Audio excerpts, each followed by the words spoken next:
Welcome, Negronis with Nord, episode number 36. I am back from Italy. I got back last night. I dropped my phone into Lake Como somehow. I ended up fishing it out of the bottom of Lake Como. Phone still worked, and then I got back home and I was walking my dog today and he knocked it out of my hand and I broke it. Other than that, things are going great. I actually have a iPhone hack I'm going to share with y'all. I've not seen this one anywhere, and I only discovered it completely on accident. And that is, if you've got your phone open, you can double tap on the camera lens, easy, and it opens your camera. We'll do it this way. Did it work? Yeah. Boom, look at that. Isn't that amazing? Okay, now, nobody share that to TikTok yet, because we are going to share it and it's going to go viral and everyone's going to say, why doesn't Apple give a user guide for this phone? So I feel like people are always finding these shortcuts and they blow up as these like huge TikTok videos and everyone is like, oh my God, mind blown, I didn't know. Is it a useful feature? Not really, but there it is. It's yours. You can use it. We are unfortunately going to talk a little bit about the Try Guys today. These guys have unfortunately, put themselves into all of our lives. It's pretty impressive, the audience they've built. I am amazed there are this many people in the world that care about these guys. But, they do. And we were all forced to live through their little scandal over the last couple of weeks. It has me thinking a little bit about authenticity. And I think we've seen a few instances over the last few years, where something happens, where somebody's like entire brand dissolves in front of your eyes in real time. And it's a kind of shocking and scary thing to watch. I think with the Try Guys, right? Look, if you don't know the story, it's not really interesting or worth knowing what happened. Needless to say, there was one of these like wife guys, and if you're like very online, you'll know like what the wife guy is.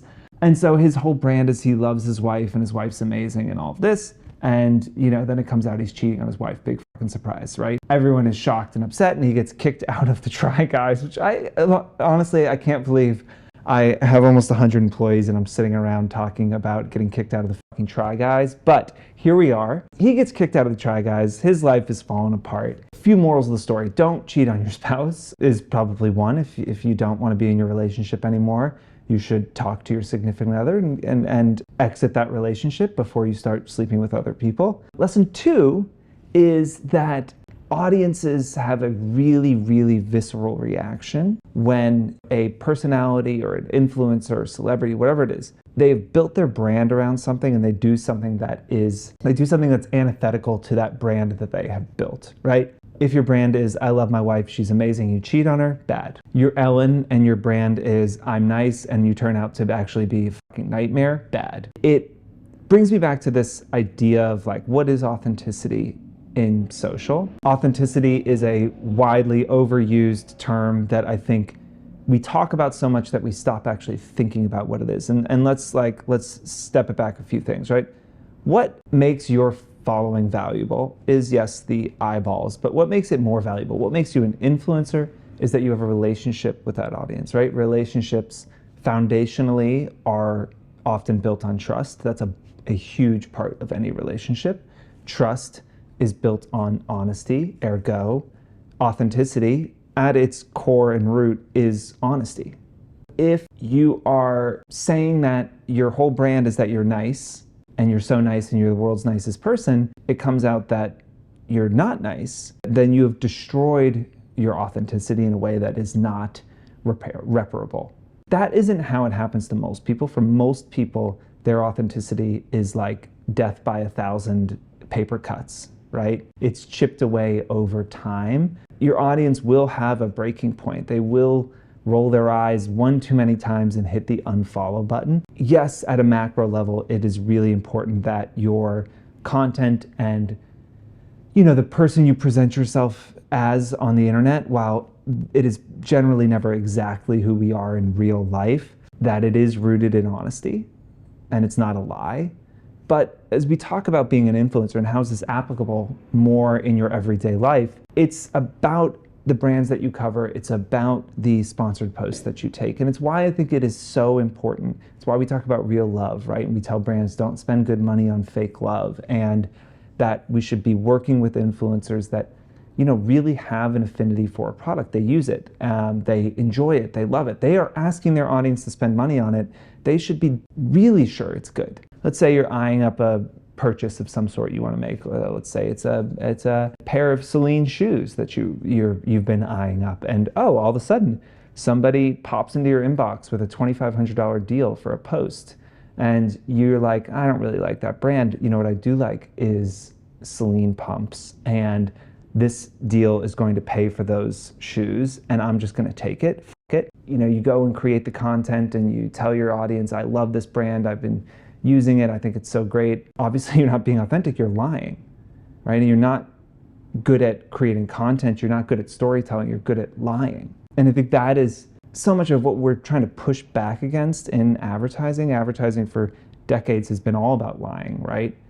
4 out of 5 doctors, you know, recommend Salem cigarettes because they're lighter, right? Michael Jordan eating McDonald's. Like, brands have been relentlessly lying to us for decades. And I think what influencer marketing did so well is that all of a sudden we had recommendations from real people that we trusted, while not completely unbiased, hopefully less biased, and rooted in honesty. And again, if the content that you're creating is not rooted in honesty, then like, what the fuck are you doing? Why are you doing it?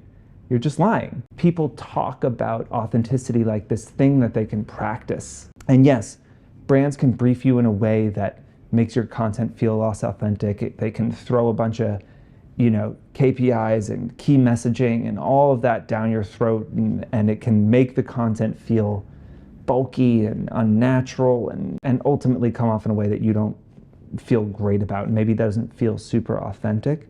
But the thing that you have control over is what brands you promote, what you talk about. And if you are having to make it up, right? If you are reading off of a script, if you don't believe what you're saying, you're doing a huge disservice to your audience. And while you're not gonna have the Try Guys Ellen reaction where like you had a career and then like all of a sudden you didn't, you might find 3 to 5 years from now that you're saying, oh, where's my audience? Oh, it's the algorithm, it's all of these things, and there's all of these reasons that my engagement used to be great and it's not. But it might just be that, you know, your audience didn't believe you anymore. And if they don't believe you and they don't trust you, then they can't have a relationship with you. And if they don't have a relationship with you, you can't charge brands for access to that relationship. And if you can't charge brands for access to that relationship, you don't have a career anymore. Super simple episode.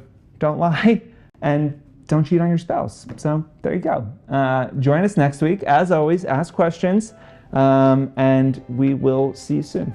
Cheers. Go grab Grace's phone. Mine shattered. That's embarrassing. Yeah. I think I was trying to hold it here and I was like in the gym and I like kind of like did something and I ended up tapping the lens twice and the camera opened and I was like, whoa. But I feel like I have not seen that hack and I do think it would.